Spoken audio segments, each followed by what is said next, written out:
San Francisco is hosting the APEC summit. Leaders from around the world are arriving, and all eyes are on one high-stake meeting.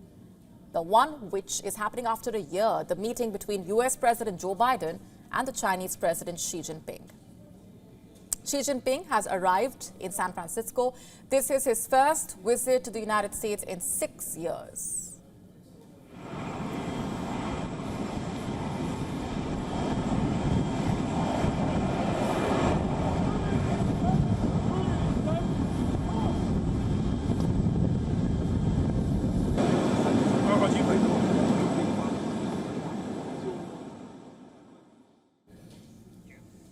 Overseas Chinese in the city gathered to welcome Xi Jinping. They lined up along the way from the airport to the hotel where Xi Jinping would be staying and waved Chinese flags.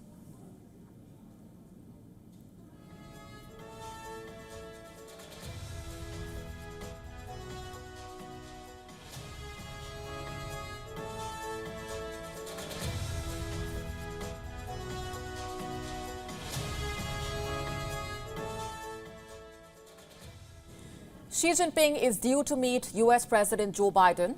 Where exactly? The location has not been officially disclosed, but what we do know is it will be in the San Francisco Bay Area and it will be away from the main summit venue. Reports, however, saying that it will be at the historic and secluded country house of Filoli. When President Joe Biden was asked about his agenda for that meeting, this is what he had to say. Listen in. To get back on a normal course of corresponding, being able to pick up the phone and talk to one another if there's a crisis, being able to make sure our military still have contact with one another. We can't take, as I told you, we're not trying to decouple from China, but what we're trying to do is change the relationship for the better. You see, after a long spell of strained ties, the US is trying to make amends with China. And high on Joe Biden's priority list is restoring military-to-military communication with China. As for Xi Jinping, he is seeking to entice foreign investment. He is also expected to dine with top US business executives. You see, China is facing an economic slowdown, and America's restrictions on investments in China have not helped the cause. There are disagreements between the two superpowers in terms of security, in terms of human rights. Last year, the value of US foreign direct investment in China dropped to roughly $8 billion. This was the lowest level in nearly 2 decades. China had responded to the curbs with its own rules. It introduced limits on exports of critical minerals used to make computer chips. Simply put, a lot needs to be straightened out. While one meeting may not be able to solve everything, it is one step towards normalizing ties and opening communication. And Washington also hopes for more cooperation from Beijing in dealing with drug trafficking. The synthetic opioid drug fentanyl has become a menace in America, especially San Francisco. And the US seeks China's help to rein in its production. Other than that, there are wars to discuss, of course. While US-China ties seem to be toying with multiple high-level meetings and the leaders finally talking in person, there are several sticking points between the two. Earlier, the US Secretary of State Antony Blinken addressed ministers of the APEC. He stressed that the US believes in a region where economies are free to choose their own path and where goods, ideas, people flow lawfully and freely. Although Blinken stopped short of naming China, his words echoed the US rhetoric in recent years that China bullies smaller countries in the Indo-Pacific. The White House National Security Council spokesperson John Kirby, meanwhile, said, and I'm quoting, "President Biden is not going to be afraid to confront where confrontation is needed on certain issues where we don't see eye to eye." So what turn will this meeting take? Will the ties mend or will they fray further? Will the bromance brew between Xi Jinping and Joe Biden?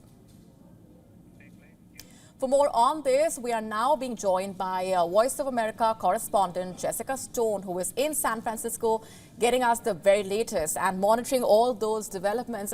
Jessica, hi. What are you picking up regarding the expectations from the Xi-Biden meeting?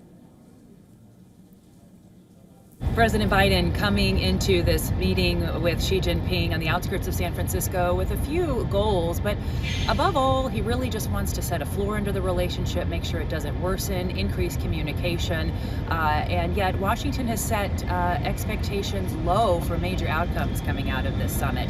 That said, they are looking to achieve some domestic outcomes. Number one, this U.S. president, he's running for re-election, and there is a fentanyl crisis across the country.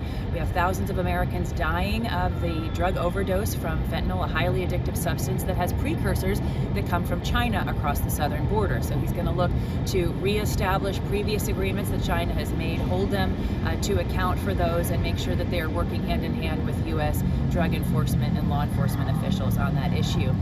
Number two, the U.S. really wants to increase military-to-military communication, reestablish it in effect, because they say during this Chinese spy balloon incident earlier this year in February, they could not get a hold of Beijing to find out what was going on. And with the increase and uptick in activity in the South China Sea, around the Taiwan Straits, and other key parts that also include shipping lanes, which are important to the entire globe, the U.S. really wanting to have an opportunity to reestablish those military-to-military communications with Beijing in order to deconflict and prevent any escalation of a military nature.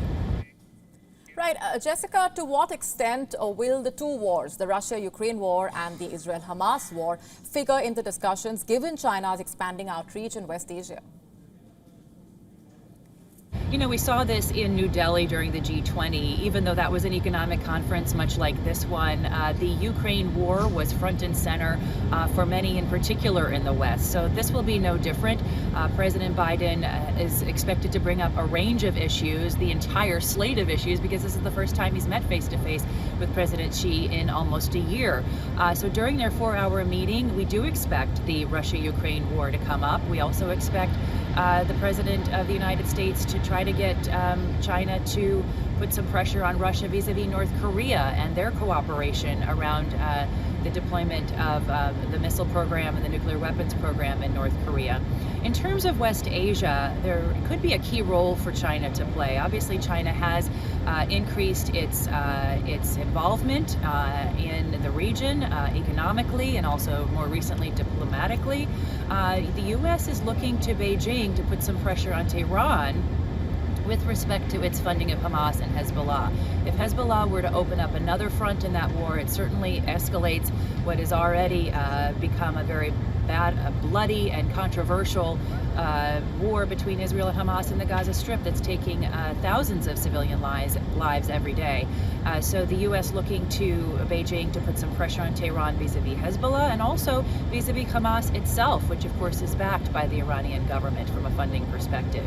So these two hotspots could have real U.S.-China cooperation coming into play, and we expect President Biden to raise those as well. Right, Jessica, we're leaving it there for the moment. Thanks very much for joining us with those inputs.